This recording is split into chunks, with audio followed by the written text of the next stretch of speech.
This word is comments. Comments. And you know, when you teach at a place like the Center for Studies in Creativity on a university campus and you work with an innovation consulting company, sometimes you have people coming to you with new ideas. And I have a new idea I'd like to show you, and I'd like to get your comments on that idea. And just yell them out to me if you would. This is a design for a new wheelbarrow. There's a big hopper up there in the front. There's a handle back there in the back. There's a wheel back there in the back. What are your comments on that design? Just yell them out. What are your comments? Good weight problem. Good other comments. Good other comments. It won't work. Good other comments. Okay, it's hard to push. It's boring. Good other comments.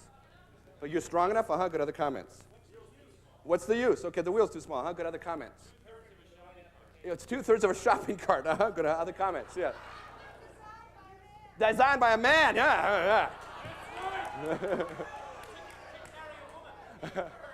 All right, am I going to have to pick up between you two now? Cut it out. All right. Okay, other comments? Good. Other comments? It's a pushover. Good. Other comments? It's the wheels are too low. It's too low. Good. Other comments? It needs another wheel. Good. Other comments? Whole lot. Good. Any other comments? Okay, sure. Okay, great. All right, let's back up for just a second here.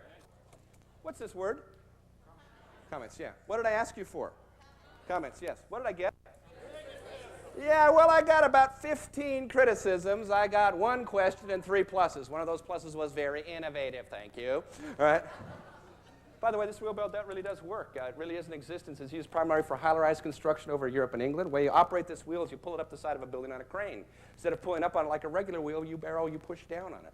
Now, by pushing down on it, you get a much lower center of gravity and a much tighter, sharper turning radius. You have a lot more control over a wheelbarrow design like this. Now, that's pretty important if you're a construction worker. You're about 38 floors above the ground. You're on a girder about this wide, and the safety net's about 10 floors below you. You want to have some control over that wheelbarrow.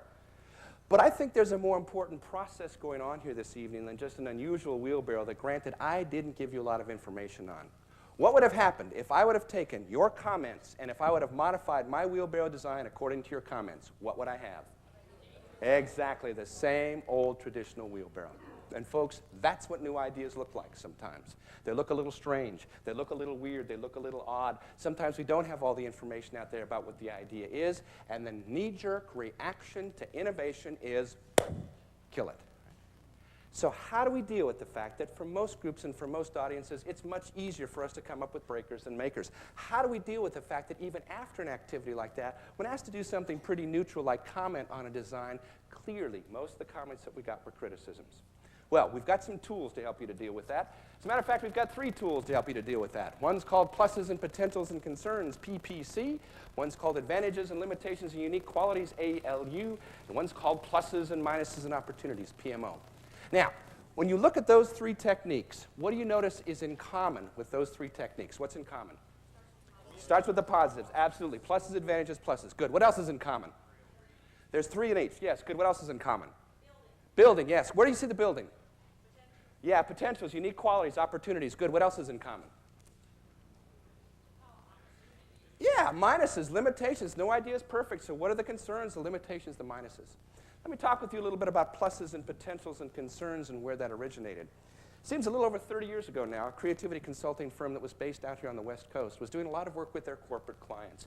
And they had all these wonderful methods and techniques to help the people that came to their creativity seminars come up with all these great new ideas.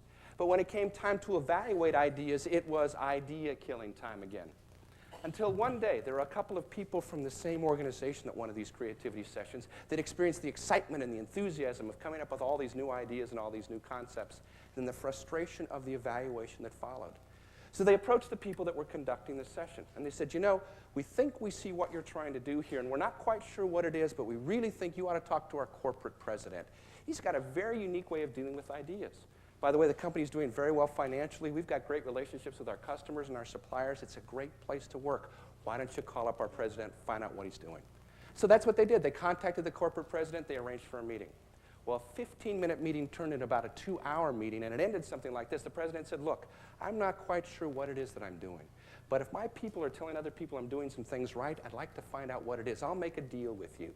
Follow me around for a week or so. Watch me as I conduct meetings. Watch me as I work with my people. And maybe what you can do is put some labels on what it is that I'm doing, and then maybe you'll have a tool that you can use in your creativity workshops to help people to evaluate ideas. Maybe we can teach my managers to do that also. So that's what they did. They followed this corporate president around. They watched him as he conducted meetings. They watched him as he worked with his people. And what they found was he tended to evaluate ideas following sort of a pluses and a potentials and a concerns format. So when someone would come to him with a new idea, he'd resist the temptation to destroy that idea, and he'd first take a look at the strengths of that idea. Because in that corporate president's mind, when someone was coming to him with an idea, it was either an idea that might make the company more money, might save the company money, or might make the company a better place to work. So first he'd talk about the strengths of the idea, what was good about that idea. Then he'd sort of blue sky it a little bit. He'd look at the potential in the idea, what might be the result if the idea were implemented. And then finally he'd deal with the concerns. But he'd deal with the concerns in a very unique way. Instead of saying things like, well, that's going to cost too much, he'd ask a question. He'd say, how much you reduce the cost? Instead of saying things like, well, management will never buy that idea, he'd ask a question. He'd say, how much you get management support? So let's back up just a second. Let's say that you've gone into this corporate president with this wheelbarrow design, and he's using sort of